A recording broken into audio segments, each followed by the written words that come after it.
Ellen Lupton is a writer, curator, educator, and designer. She is Senior Curator of Contemporary Design at the Cooper Hewitt Smithsonian Design Museum in New York City.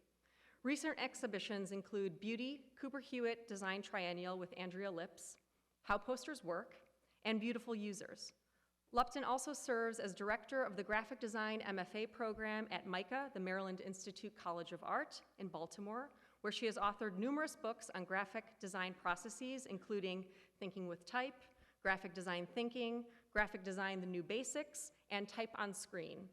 Her next book, Design is Storytelling, will be published by the Cooper Hewitt in 2017. Lupton earned her BFA from the Cooper Union in 1985, and now please join me in welcoming Ellen. And I'm excited to talk about How Posters Work. This is an exhibition originated by Cooper Hewitt, and we did the exhibition in 2015, and now I'm so happy it's at Milwaukee Art Museum. This is the only venue, because works on paper are very fragile and cannot be exposed to like human breath and light and air, so they have to be vaulted. So I'm really glad these posters got one more time to see human beings, because that's what posters are for. They're supposed to be out there. They're supposed to be communicating. And I just loved coming here today and seeing how the show looks here in this beautiful museum. And I was especially excited because it's fun to see graphic design in the context of an art museum. Graphic design is usually at the edges and the frame where the logo and the signage, and I love your bathroom signs. I tweeted that already. They're very cool. But usually the graphic design is the servant. And in this exhibition, graphic design gets to be in the dining room with the grown-ups. And it's really exciting for me to see that. So here's a beautiful title wall that Nick and Nadine designed. Love that, love the interpretation. So my talk isn't really about posters. I'm really going to talk about storytelling and really use posters as a way in to a bigger, more general discussion of what graphic design is, how graphic design communicates to people. And so the ideas embodied in posters are actually universal to visual communication. So the ideas that I want to share with you tonight come from posters, and you can see them upstairs in the exhibition, but you'll also see them on book covers and magazine covers and layouts and logos and websites and film titles, and the whole big world of graphic design uses these ideas, and it uses them to get to people, to get them to pay attention, to take them somewhere, to tell a story. So I hope you'll learn a little bit from that. And I wanted to start with these two pictures of a forest. And I want you to pick which one feels like it has a story in it. Brown or green? Green, right? That's the one that invites us to enter. It invites us, the viewer, to go somewhere, to take an action. It has a point of view. We're immediately looking down that path. And it has motion and time. And even though it's a still image, just the way a poster is, it takes us somewhere. It has a path for the eye to follow. It was actually really hard for me to find that brown picture, because if you Google forest, the pictures you get all have some kind of narrative to them. It's like there's always like two big trees, or a path, or God, or something in the distance that's more interesting than the trees. Because human beings have this way of wanting to organize things in a more narrative manner. And graphic designers, we know that shtick, right? That's part of our secret sauce.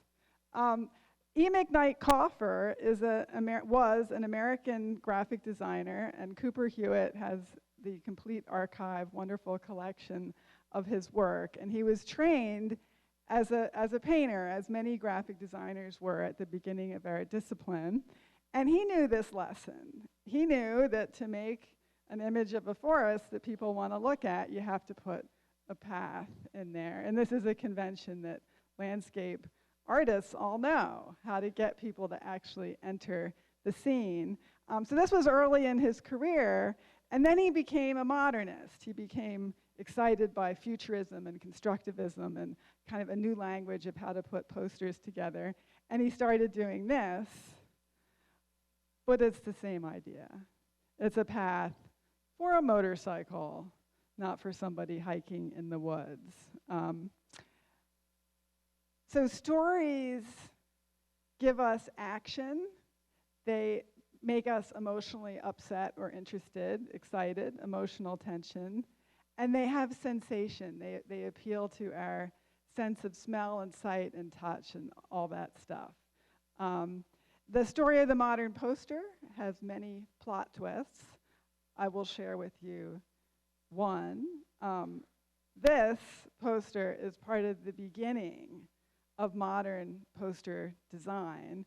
And what Lucien Bernhard did in this poster is he decided to make the product the main character in the story. What he didn't want to do is this. Sorry, Paris. No curly cues, no girly cues, just the product. He's making a spark plug into something that you should be interested in. So it's on fire, it's bright, it has electricity, it's the new generation, it's the future, and it's here in this graphic design poster. So Bernhard became very famous for creating these posters that just had a product in them, and the product is the hero, and it's depicted in this very blunt, two-dimensional, straightforward, in-your-face manner. And the type is all hand-drawn, and it also has this kind of super focus to it. It's this very, very blunt and direct stuff. And that idea got applied to lots of other kind of posters, too, that weren't necessarily advertising products. This is an Eat Your Vegetables poster. It's a World War II poster published by the US government to get people to use resources wisely and save more of it for the war effort, more for bombs and guns and all that kind of stuff. And right there in the middle of the poster is this kind of classic still life, but it's pretty weird because it has, you know, food that people ate, you know, chicken bones. You don't see that much. This is a glass of water in the middle of a poster. This is a poster for the Spanish Civil War. And this was in the 1930s. The democratically elected Republican government of Spain was at war with the insurgents who were fascists. And in this poster, they're celebrating the fact that the government was able to supply people with clean water. And so that clean water was a weapon, just like the clean plate. And I think it's just amazing to turn a glass of water into something monumental and exciting. Something that strikes me when I look at these three posters is even though they all have a very central main image, they all also have this powerful diagonal, like that path that Kauffer carved through the forest. And that diagonal gives these posters this sense of drama and action. So there's that poster. And if I took the angle out, it's really boring, right? I could do this all night. I love doing this, you know? So that angle is what makes this glass of water narrative and exciting and about to do something wonderful for us all. And this idea of the single object, of the isolated, perfect icon, is something that designers have continued to experiment and explore. These are posters by Albert Exertion, and he has created this series of, he's a, I think, Austrian designer, yes, Austrian, and he's created this series of posters about American television shows, another kind of product.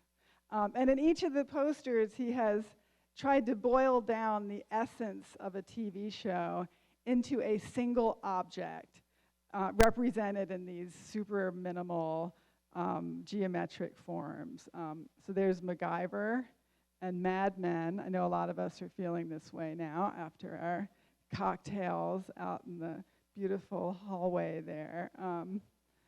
The Simpsons, True Blood. So this idea of reducing complex stories into a single mark or a single icon is something that continues to fascinate graphic designers, and it's partly because it's related to how we think. So these drawings are from a psychological study where people were asked to draw coffee cups, and everybody wants to draw coffee cups looking like this because this is how we think of them in our brain. We have this alphabet of images in our brain, and that's what coffee cups look like. Even though when you actually drink out of the coffee cup, it may more often look like that, nobody draws it like that. That's not the picture we have in our brain. And so often graphic designers are trying to find the thing in your brain and then do something cool with it. Make it different, make it special, make it, we say, pop. And there's some wonderful examples of that in the exhibition upstairs. There's a fantastic Japanese poster about lighting. And so this is, a picture of a light bulb. I don't often think of light bulbs being black. So it takes this icon and reverses it, and then it creates this wonderful glow around the edge, this rainbow glow, which is about the essence of light, like what light is that spectrum of color. So it takes that very simple icon, but pushes it in some different direction. This is a fantastic, super rare, super valuable poster in the exhibition by Peter Behrens, who is one of the founders of modern design. And I love seeing this because it's also a representation of a light bulb, but not just a light bulb that's off, but trying to represent the idea of energy, of light as something active, something that's happening in a space. And I think it's fantastic, these two different solutions to that same problem of showing the energy of electric light. I love this. God, so beautiful. This is the Swiss designer, Jean Widmer. What's really cool is it's just two colors, pink and black. And often designers are trying to get a lot of sex appeal out of a little bit of money and minimal resources. And I feel like this really captures the juiciness of something rolling off a spoon. And Lois Eilhart is in the house tonight. How about a big applause for Lois? I'm so excited that she's in our exhibition. I discovered her work for myself going through the drawers and archives at Cooper Hewitt putting this show together. Cooper Hewitt has over 3,000 posters in our collection, and many of them aren't photographed, many of them aren't really available to the public. So myself and my colleague, Caitlin Condell, who's not here tonight, we went through all those drawers and we looked at everything. And we were looking for ideas, we were looking for icons and tropes and tics and cliches and things that designers do over and over again. And then we were looking for things we didn't know, and we were so excited to find Lois's work. And these are pieces on view in the exhibition here in Milwaukee. Some of these pieces are for Manpower International, which is a temp agency, if I have that correctly. And so they're images of work and women, which I think is super fantastic. This is an amazing icon just for what graphic design has become. The keyboard, very cool. I want to tell you a little story from Bruno Minari, who's a great Italian graphic designer and theorist. He wrote this book, which I highly recommend to all of you. And I was reading this book, and I came across this amazing essay called Poster with a Central Image. And in this essay, he kind of makes fun of graphic designers. And he says, graphic designers figured out that you could make any poster look good if you just put a big round thing in the middle. I thought that was so cool, and I remember going through all these drawers at Cooper Hewitt and thinking, yeah, a lot of these guys were just put in a big circle in the middle of the poster.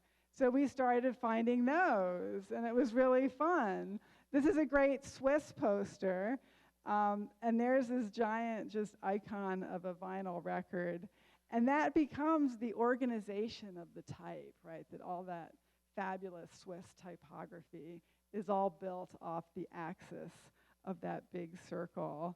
And here's some more of the amazing posters. It's just, they go on and on. It's the world, it's a symbol, it can be anything. This is by Felix Fafli, who's a Swiss graphic designer, young designer working today. And he took that cliche of the big circle and he inverted it and made it this big empty void in the middle. So I love that. I feel like graphic design is full of these sentences and phrases and ideas that are there to be taken and changed and kind of reinvented. And here's David's amazing exhibition design. And he did what I wanted to do. We couldn't do it at Cooper Hewitt because we don't have any really big, long walls like that.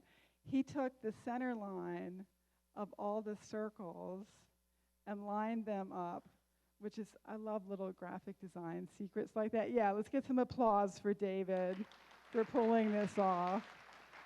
And the result is the posters are all jumping up and down. They have no baseline, as we say in typography, but they're anchored by that middle line of the big circle, which is awesome. Not all stories have a center. And there are graphic designers that actually try to make things that are hard to look at.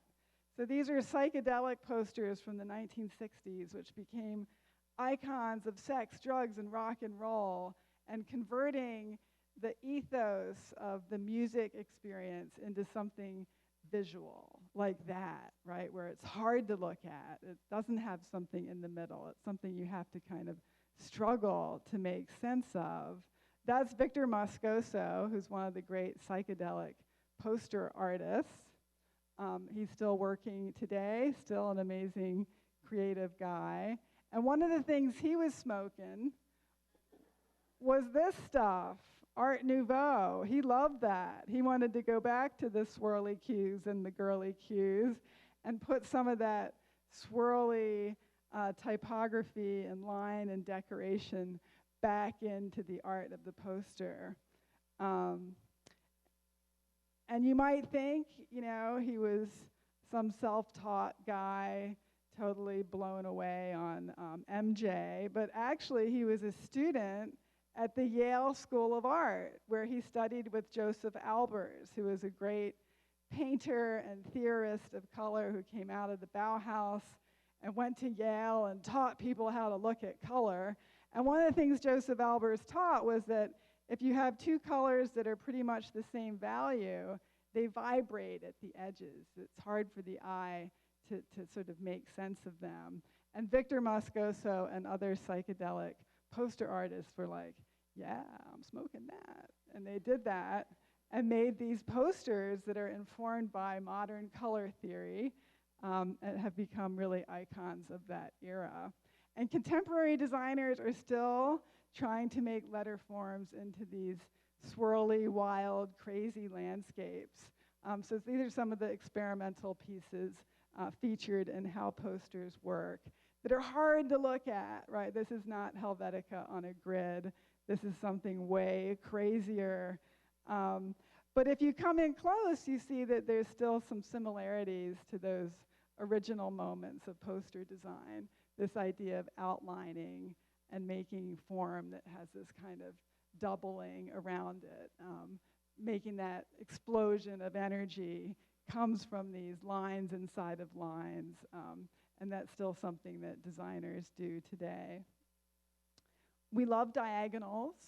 Diagonals are active. They create depth and motion and time. Here's another great poster by E. McKnight Coffer. Anybody remember telephones like that? I love them. And that angle is there, making this space feel active and someplace you want to be, someplace you want to go. I don't know about you, but I love tea in the afternoon, and this poster is definitely enlivened by that diagonal. And if you took the diagonal out, the poster is super boring, and I just had to see how that would look. And it looks like that. And I am like so drooping now, like yes, no, yes, no, yes, no, yes, no. And stories are emotional. Stories make us feel something. Here's another great wall from David's exhibition design. I love this. This guy screaming out to the world about politics and capital and war and defeat the White House. We need some of that now. And this poster here, this is by Jan Lenica, who's a great Polish poster artist who really became the spokesman for a whole revolution in poster design in Poland. This is his famous poster for an atonal opera by Alan Berg called Wozzeck. And I think one of the reasons this poster is so upsetting and disturbing is it has no eyes, right? It's just a scream. And I think that's a nose. It's pretty weird and disturbing. And this poster is the poster child of poster children. Let me explain. Many books on the history of posters feature Jan Lenica's screaming, eyeless nose man as a kind of icon of what poster art is all about. So I love that image as a kind of symbol of graphic design. So there's some wonderful Polish posters in our exhibition. Many of them are film posters. And the Polish film poster artists typically made their own interpretation of a movie. They didn't just use a still from the film or a picture of the star. They did hand-drawn art that was their interpretation of the story. So that's King Kong, man of the moment. We love him. And I think the artist has done an amazing job representing King Kong as someone ominous and scary and big and looming over us, but also human, someone we want to connect with. He's actually the hero of the story. And I think having that little bit of eye contact brings us in close to King Kong. Yeah, he's my man. This is Paula Scher, amazing graphic designer working in New York. And in this poster, by making the eyes huge and red and hitting the edge of the poster, we cannot help looking. So we have a social relationship with people that involves eye contact. And we have the same relationship with posters. It doesn't matter if it's a real person or not. We want to look at eyes, and these eyes are wide open, and they are connecting with us. They are begging us to look. And if you take the eyes away, that's important too. There's another poster by Paula Scher, and she's putting type where the guy's eyes are supposed to be. I think she's representing, a guy with like zero personality, right? He's just hair. All he is the hair. And taking the eyes away shows a kind of emptiness. And Art Chantry did a similar thing in this wonderful existential poster. That's a portrait of Jean Genet, the playwright. And by blocking out Genet's eyes, we get this sense of, French angst, right? There's this emotional tension there. It would not be the same if that was up on his forehead. I don't have an animation of that, but next time I should do that, yeah. This is one of my favorite posters in the exhibition. It's a Polish film poster for the movie Midnight Cowboy. And Midnight Cowboy is an incredible film starring Dustin Hoffman and Jon Voight. And it's about a male prostitute who is the Midnight Cowboy. And in this image, the artist has captured this image of the sensuality of Jon Voight, expressing him through his lips, which is he's a stunning man with this very distinctive face, and taking away his eyes, taking away our access to him psychologically. He is closed to us. And this is a tragic movie, and I think this poster captures the emotional essence of the film. I have a really short clip from The Midnight Cowboy that I want to show you, and it's from the beginning, the very optimistic beginning of the movie. And Jon Voight is a young man, and he's getting ready to quit his shitty job in a diner washing dishes. And the symbol of his escape from this terrible life, he's going to the city where life will be worse, but the symbol for his escape is his cowboy hat and his cowboy boots. And so he is being born in this scene as the Midnight Cowboy. It's very low res because I stole the imagery from somewhere, but you get the idea. It's a beautiful clip from the beginning of the film. Whoop-a-tee-I-O, get along, little doggies. It's your misfortune and none of my own. Where's that Joe Buck? Where's that Joe Buck? Where's that Joe Buck? Get along, little doggies. Where is that Joe Buck? Look at this crap! Yeah, where's that Joe Buck? Where's that Joe Buck? Where's that Joe Buck? You're due here at 4 o'clock. You know what you can do with them dishes. You have to see this movie if you haven't. It's amazing. Stories have momentum. They have a shape. These are wonderful posters by Seymour Quast, and we know it's a story. We know where these guys are going. They're walking in a direction, and that's very, very deliberate. They have this motion to them. This is from an amazing poster for Cabaret. The legs have a motion. They take us somewhere. This is by Massimo Vignelli. It's an incredible piece he did about Fred Astaire, and we know where Fred Astaire is going. He's going up, and eventually he'll come down. This is a famous diagram of how stories are shaped. They have a beginning, a middle, an end, a climax, and essentially Vignelli has taken us to that top point of the story. But most posters just have one frame to tell their story. This is an amazing World War II poster in our exhibition upstairs. It gives us this moment where these children are something terrible is going to happen, right? We're at this point in the story. There's our main character. He has the knowledge, right? His little brother and sister don't know what's coming, but he's looking up and he can see doom on its way. So we know something is about to happen, right? We have this kind of ominous moment. And they don't know. They're naive, right? And so as viewers, we get to associate ourselves with the smart little boy, and we're going to buy war bonds, right? Because we know, we have the knowledge. Whoa, sorry. I don't know what that is. Okay. Here's another World War II poster, and this is from a common trope from the period, the idea of loose lips sink ships. That people who talk about what Johnny's next troop movement is with their neighbors, you know, there could be spies in our midst, and ships could sink because people are talking, right? A careless word. And so this poster puts us in the lifeboat with these wounded sailors who have escaped this sinking ship, right? We're right there with them. We're looking at this scene. It's a terrible experience, right? And we as viewers are in that lifeboat. So we're at this point, right? We're at the kind of height of the story.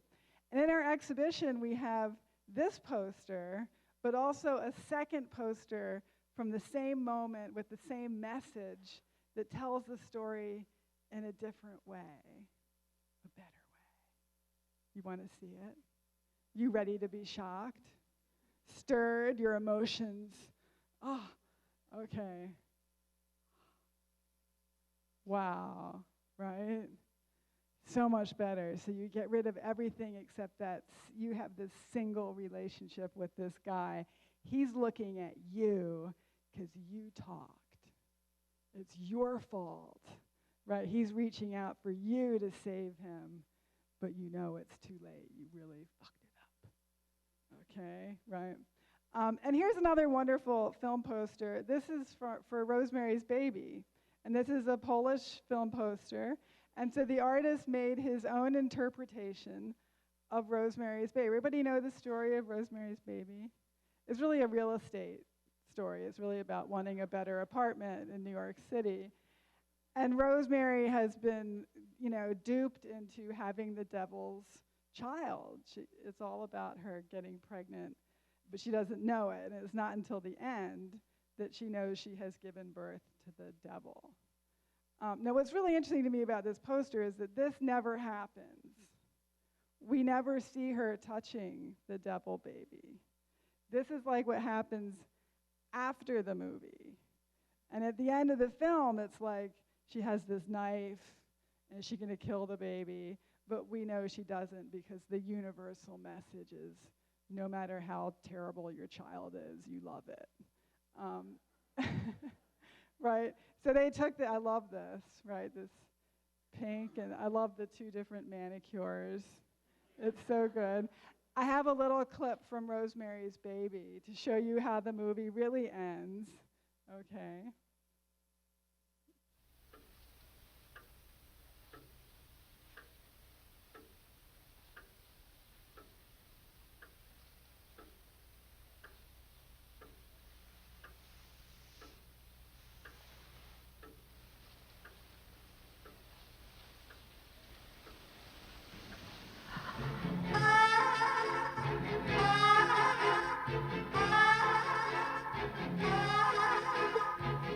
What have you done to it? I love that. I love that. There's a great theater poster where, again, the idea of eliminating subjectivity, right, like blocking out the faces of most of the characters, makes us identify with him, right? Dad who is chained under the table like a dog. He is us, right? And the rest of them are not us. And it's such a beautiful way to bring us in to like his experience of family life. And these people are the enemy, and they are closed to us. They are off duty. I'm going to end with this beautiful quote from Nick and Nadine from their brochure, which Monica showed you earlier. So if there are two mediums that graphic designers most believe are obsolete in 2017, it's the brochure and the poster. And this happens to be a brochure and a poster, which is really genius. And I want you to take it and smell it, because this is the smell of graphic design. That delicious, fresh printer's ink. Love it, cherish it. It may not be here forever, but it's going to be here for a bit longer.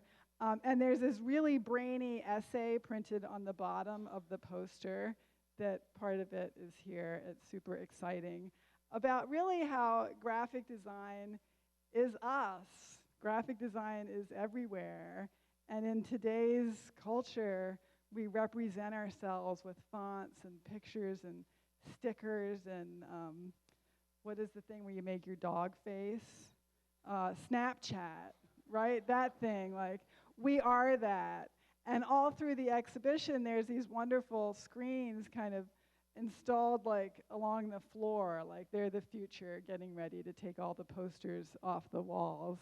And they show graphic design kind of morphing and changing and becoming 3D and becoming liquid. And it is us. That walking man is us. If you love graphic design, buy the book. It has twice as many posters as are in the exhibition. Cooper Hewitt also produced a free online course with Skillshare on how posters work, which is really fun. So a lot of the ideas discussed in the exhibition are kind of presented in a live way, and you can make a poster with me, a movie poster. It's really fun. So that's for free on Skillshare. I'm so excited to be here. I love the show. Thank you, Milwaukee, and all of you for being here and for loving graphic design. Graphic design needs you. Be kind to it. Thank you.